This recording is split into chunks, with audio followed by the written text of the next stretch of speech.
Sir వాళ్ళు చెప్పిన fact ఎంత పడుతుంది అదే కదా నేను చెప్తున్నాను. ఓకే, ఈ పాయింట్కి వస్తున్నా. అసలు ఫ్యాక్ట్ ఏమనిపించింది మీకు? ఎందుకంటే మీరు అంటున్నారు దాంట్లో అది ఆరోపణ అని చెప్పి, నిజం కాదండి అది ఆరోపణ అని చెప్పి రుజువు చేయాలంటే మీ దగ్గర ఉన్న ఆధారాలు ఏంటి? చాలా ఉన్నాయి, ఎందుకు లేదు చెప్పే ప్రయత్నం చేస్తాను. నేను అన్ని అన్ను ఇప్పుడు ఇది లేదు కరెక్ట్. నా దగ్గర ఆధారాలు ఏమన్నా ఇప్పుడు మనం ట్రయల్ చేయడం లేదు కదా. ఆయనకి లాయర్గా ఉన్నాను నేను, ఏ పాయింట్స్ చెప్పి అతనికి వాదించి బయట తీసుకురావాలి, అది ట్రేడ్ సీక్రెట్.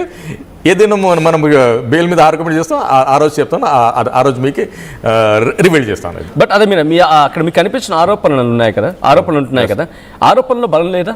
ఏం బలం లేదు అది అసలు. All section of law is bailable. అసలు చాలా ఉన్నాయి, కానీ కొన్ని ట్రేడ్ సీక్రెట్ కింద, కొన్ని నేను చెప్తే మరి పోలీస్ అలర్ట్ అయిపోతారు. నేనే కావాలండి వాళ్ళకి టూల్స్ ఇయ్యేలాగా ఉంటాయని నేను చెప్పాను. ఓకే, మీరు నిన్న కూడా కాన్వర్సేషన్ వచ్చినప్పుడు దాదాపుగా వారం రోజుల్లో బయటకు వచ్చేస్తాడన్నారు. అక్కడ ఉన్న సెక్షన్స్ ఏంటి, ఎటువంటి శిక్ష పడే ఉంది, ఒక్కసారి వ్యూవర్స్కి క్లారిటీగా ఎక్స్ప్లెయిన్ చేసే ప్రయత్నం చేద్దాం. ఆ తర్వాత డీటెయిల్గా మాట్లాడుకుందాం. ప్రెసెంట్ అతగాడి మీద ఉన్న సెక్షన్స్ ఏంటి, ఆ సెక్షన్ ప్రకారం ఎటువంటి శిక్ష పడే అవకాశం ఉంది? సో నా దగ్గర వచ్చింది ఒక ఎఫ్ఐఆర్ ఉంది. ఈ రోజు వెళ్తే నాకు చెప్పారు 5 ఎఫ్ఐఆర్ చేశారంటే, అది మామూలుగానే ఉంది. పోలీసు కంప్లైంట్స్ వచ్చే ఎఫ్ఐఆర్ చేశారు, అది ఏమంటారు routine practice of the police. So నా దగ్గర తెలుగు ఫిల్మ్ ఛాంబర్స్ వాళ్ళు ఇచ్చిన ఎఫ్ఐఆర్ ప్రకారం 318 and IT act 65, 66 company act ఉంది. దాని తప్ప ఇంకా ఏం లేదంట. అది అన్ని బెయిలబుల్ కేసెస్. ఓకే, మీ దగ్గర ఎఫ్ఐఆర్ కాపీస్ ఉన్నాయి? ఉంది. ఒక్కసారి వాటి సెక్షన్స్ అని చెప్పే ప్రయత్నం చేస్తారా? చెప్పండి కదా. ఒకసారి 318 అంటే ఆ సెక్షన్స్ ప్రకారం దాదాపుగా ఎటువంటి శిక్ష పడే అవకాశం ఉంది? హైయెస్ట్ గా ఎన్నేళ్ల శిక్ష పడచ్చు? లేకపోతే హైయెస్ట్ అయితే 7 years, కానీ 7 years కూడా అయ్యారు దాంట్లో. వేస్తే 3 years వరకే వేస్తారు. అది మాక్సిమం. అది కూడా 420 ఇది ప్రూవ్ అయితే. కానీ 420 ఆయన ఎవరికి చేస్తాడు? మీకైతే 420 చేయలేదు కదా, పైరసీ చేశారు. పైరసీ యాక్ట్ అప్లికేబుల్ ఉంటుంది, కానీ 420 మెయింటైనబుల్ కాదు అది. బట్ అంటే 420 ఎందుకు అప్లై కాదు అనే క్వశ్చన్ రైజ్ అయినప్పుడు ఇక్కడ వినిపించేది పైరసీ చేసి ఇటు ఇండస్ట్రీని మోసం చేశాడని ఒక మాట వినిపిస్తుంది కదా, అది 420 కింద రాదా? రెండోది బెట్టింగ్ యాప్స్ ద్వారా కూడా ఇక్కడ తను ప్రమోషన్ చేశాడు, అక్కడి నుంచి అమౌంట్ సంపాదించుకున్నాడు అని వినిపిస్తుంది. ఈ రెండు కూడా తనకి ఓకే, ఆఫ్ కోర్స్ మీరు అన్నట్టుగా 420 కింద రాకపోవచ్చేమో, బికాస్ లీగల్ ఎక్స్పర్ట్ గా చెప్తున్నారు కాబట్టి. బియాండ్ దట్ తనకి అప్లికబుల్ అవకాశం ఉంటుందా శిక్ష పడేందుకు? Crime number 15555 30 August 2025 cyber crime police station registered అయింది.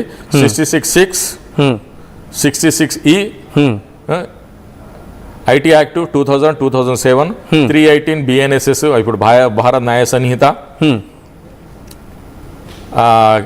మరి 3 Class 4 మరి BNS 63, 65 CA అంటే కంపెనీ.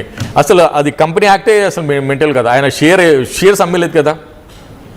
హర్షద్ మేహతా అలాగే స్కామ్ ఏం చేయలేదు కదా. స్కామ్ చేస్తే కదా అది అసలు కంపెనీ యాక్టే. లాస్ట్ టైం సేమ్ ఈ సెక్షన్స్ ఇప్పుడు స్పీకర్గా ఉంటారు కదా తెలుగుదేశం పార్టీలా, ఆయన పాత్రుడు ఏం పేరు ఆయనది? స్పీకర్గా ఆయన పాత్ర మీద కూడా పెట్టారు.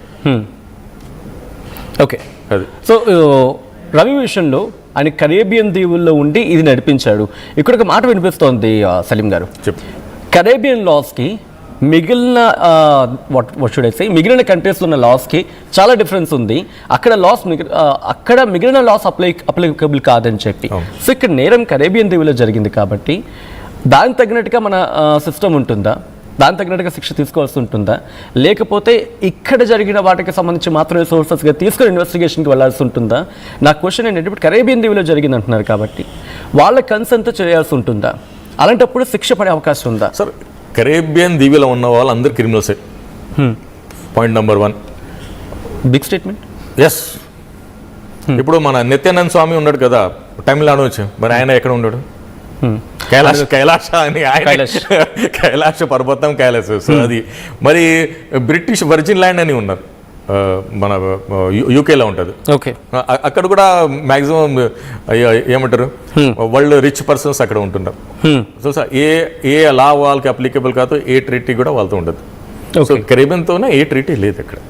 సో అది ఇంకా ఒకవేళ ఆయన టెక్నికల్గా ఇది అన్ని కరేబియన్ దీవిలో ఉండి అక్కడ డౌన్లోడ్ చేశారంటే అసలు IPC Indian penal code BNS అసలు మెయింటైనబుల్ కాదు. ఓకే, కాదు అది. అంటే అక్కడ ఉండి మన దేశం మీద ఇంపాక్ట్ చూపించారు, కానీ అది టెర్రరిస్ట్ యాక్ట్ కింద మెయింటైనబుల్ అవుతుంది, కానీ ఎకనామిక్ అఫెన్స్ లా గ్రేవిటీ రాదు అది. కంటిన్యూ చేద్దాం. Yes. శ్రీనివాస్ నుంచి ఒంగోలు నుంచి శ్రీనివాస్ కాలర్ లైవ్ లో జాయిన్ అవుతున్నారు. శ్రీనివాస్ గారు నమస్తే అండి. నమస్తే సార్. శ్రీనివాస్ గారు మీ ఒపీనియన్ ఏంటండి రవి విషయంలో? సార్ ఐఓమ్ అనేది ఇప్పుడు ఒక సెన్సేషనల్ కేసు అయింది ఇండియా మొత్తం మీద. మరి ఫిలిం ఇండస్ట్రీ అనేది ఏదో కొంతమందికి సంబంధించినట్టు వాళ్ళు ఓన్ చేసుకోవడానికి వాళ్ళ మీద ఇటువంటి కేసులు పెట్టరు.